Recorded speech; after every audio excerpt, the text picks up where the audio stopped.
pagtulong natin ay nasa pangalan ng Panginoon. Siya ang lumikha ng langit at lupa. Ating ipahayag ang ating mga kasalanan sa Diyos.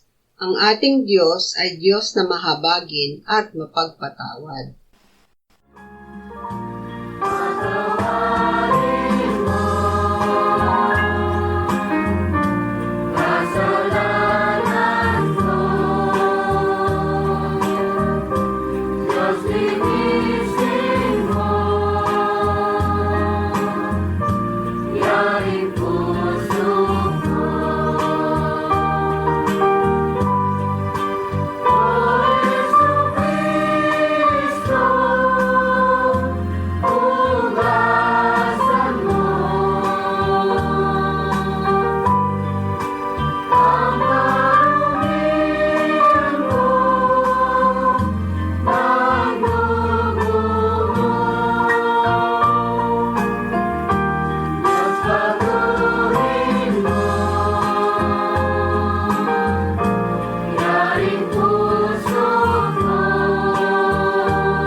Mapalad ang tao na pinatawad na iyong kasalanan at nalimot na rin ang kanyang nagawang mga pagsalangsang. Mapalad ang taong sa harap ng Panginoon ay di na pinararatangan ng kasalanan, dahilan sa siya ay hindi nanlilinlang. Noong hindi ko pa na ipahahayag yaring kasalanan, sa buong maghapon ako'y nananangis sa matinding lumbay. Sa araw at gabi, bigat ng kamay mo ang nararamdaman, ano pa't wala nang nalalabi akong lakas sa katawan. Hamog ang kaparis na dagling na tuyo sa sikat ng araw. Ako ay lumapit sa iyong harapan at salay inamin ang aking nagawang mga pagsalangsang, di ko inilihim. Pinagpasyahan kong ang lahat ng ito sa iyo'y idaing, at aking natamo ang iyong patawad sa sala kong angkin. Mga minamahal, sinasabi sa unang Juan, Kabanatang 1, Talatang 9, kung ipinahahayag natin ang ating mga kasalanan, maaasahan nating ipatatawad sa atin ng Diyos ang mga ito, at lilinisin tayo sa lahat ng ating kasamaan, sapagkat siya'y tapat at matuwid. Salamat sa iyo, O Diyos. Pinatunayan mo ang iyong pag-ibig sa amin nang si Kristo ay namatay para sa amin, noong kami mga makasalanan pa. Ngayon ay buksan mo ang aming mga labi at kami ay magpupuri sa iyo.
Isayas 55:6-9.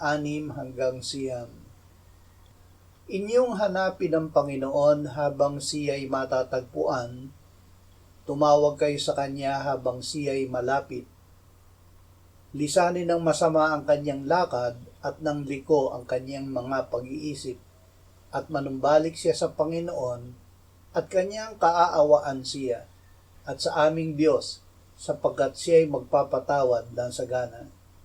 Sapagkat ang aking mga pag-iisip ay hindi ninyo mga pag-iisip, ni ang inyong mga pamamaraan ay aking mga pamamaraan, sabi ng Panginoon. Sapagkat kung paano ang langit ay higit na mataas kaysa lupa, gayon ang aking mga pamamaraan ay higit na mataas kaysa inyong mga pamamaraan, at ang aking mga pag-iisip kaysa inyong mga pag-iisip. Agad lumapit sa Panginoon. Diyos mismo ang nagsabi na ating hanapin siya, tumawag sa Kanya, at manumbalik sa Kanya, at tayo'y kaaawaan niya, at siya ay magpapatawad ng sagana. Sinabi ng Panginoong Hesus, gayon na lamang ang pag-ibig ng Diyos sa sanlibutan, na ibinigay niya ang kanyang tanging anak, upang ang sinumang sa Kanya'y sumampalataya ay huwag mapahamak, kundi magkaroon ng buhay na walang hanggan. Hindi sinugo ng Diyos ang anak sa sanlibutan upang hatulan ang sanlibutan, kundi upang ang sanlibutan ay maligtas sa pamamagitan niya. Ang sumasampalataya sa anak ay may buhay na walang hanggan. Awit 145, 17-21. Ang Panginoon ay matuwid sa lahat ng pamamaraan niya at mabait sa lahat niyang mga gawa. Ang Panginoon ay malapit sa lahat ng sa Kanya'y nananawagan, sa lahat ng tumatawag sa Kanya sa katotohanan. Kanyang ibinibigay ang nasa ng lahat ng natatakot sa Kanya. Kanya ring dinirinig ang kanilang daing at inililigtas sila. Iniingatan ng Panginoon ang lahat ng umiibig sa Kanya, ngunit lahat ng masama ay lilipulin niya. Ang aking bibig ay magsasalita ng papuri sa Panginoon, at pupurihin ng lahat ng laman ang Kanyang banal na pangalan magpakailan pa man. Agad na tumawag sa Panginoon. Ang salita ay malapit sa iyo, nasa iyong bibig at sa iyong puso. Ito ay ang salita ng pananampalataya na aming ipinangangaral. Kung ipahahayag mo sa pamamagitan ng iyong bibig si Jesus na Panginoon at sasampalataya ka sa iyong puso na binuhay siyang muli ng Diyos mula sa mga patay, ay maliligtas ka. Sa puso ang tao'y nananampalataya kaya't itinuturing na ganap, at sa pamamagitan ng bibig ay nagpapahayag kaya't naliligtas. Sinasabi ng kasulatan, ang bawat sumasampalataya sa Kanya ay hindi malalagay sa kahihiyan. Roma 10:12-17. Walang pagkakaiba sa Hudyo at Griego, sapagkat ang Panginoon ay siya ring Panginoon ng lahat, at siya'y mapagbigay sa lahat ng tumatawag sa Kanya. Sapagkat ang lahat ng tumatawag sa pangalan ng Panginoon ay maliligtas. Ngunit paano nga silang tatawag sa Kanya na hindi nila sinasampalatayanan? At paano sila sasampalataya sa Kanya na hindi nila napakinggan? At paano sila makikinig kung walang mangangaral? At paano sila mangangaral kung hindi sila sinugo? Gaya ng nasusulat, anong ganda ng mga paa ng mga nagdadala ng mabuting balita ng mabubuting bagay. Subalit hindi lahat ay sumunod sa Ebanghelyo. Sapagkat sinasabi ni Isayas, Panginoon, sino ang naniwala sa aming balita? Kaya ang pananampalataya ay nanggagaling sa pakikinig, at ang pakikinig ay sa pamamagitan ng salita ni Kristo. Makinig ng salita. Paano makatatawag sa Panginoon upang maligtas? Makinig ng salita ng Diyos. Ang pananampalataya ay bunga ng pakikinig ng salita. Ang pananampalatayang ito ang tumatanggap kay Jesus na Panginoon at nagbubukas ng bibig upang ipahayag na siya na namatay para sa ating kasalanan ay muling binuhay ng Ama. Gamit ang pananampalatayang ito, ang lahat ng tumatawag sa pangalan ng Panginoon ay maliligtas. Lucas 11:9-13. At sinasabi ko sa inyo, humingi kayo at kayo'y bibigyan. Humanap kayo at kayo'y makakakita. Tumukto kayo at kayo'y pagbubuksan.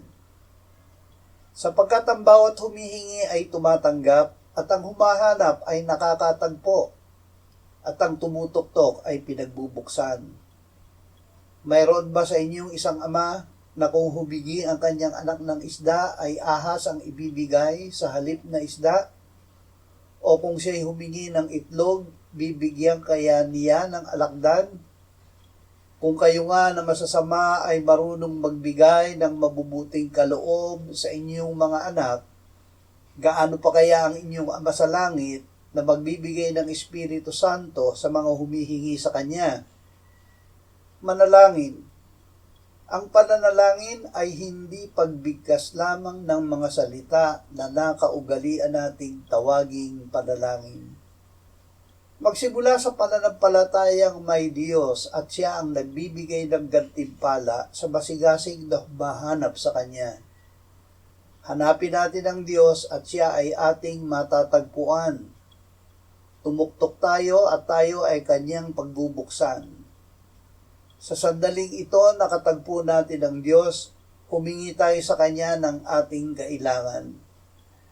Tiniyak ng Panginoong Hesus, ang bawat humihingi ay tumatanggap, ang humahanap ay nakakatagpo, at ang tumutuktok ay pinagbubuksan. Hingin ang pinakamabuti. Alam ng maraming ama na magbigay ng mabuti sa kanilang mga anak. Kung ang kanilang anak ay humingi ng isda, hindi nila bibigyan sila ng ahas. Kung humingi sila ng itlog, hindi nila bibigyan sila ng alakdan.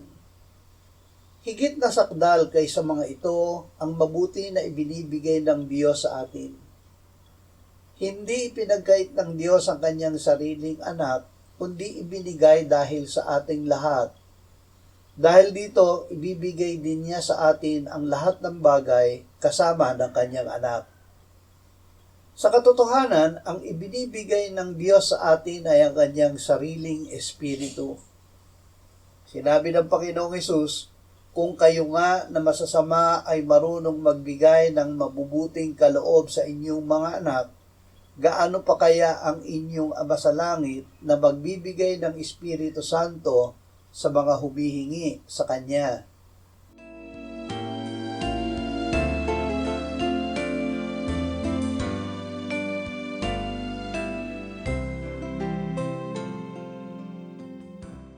Manalangin tayo.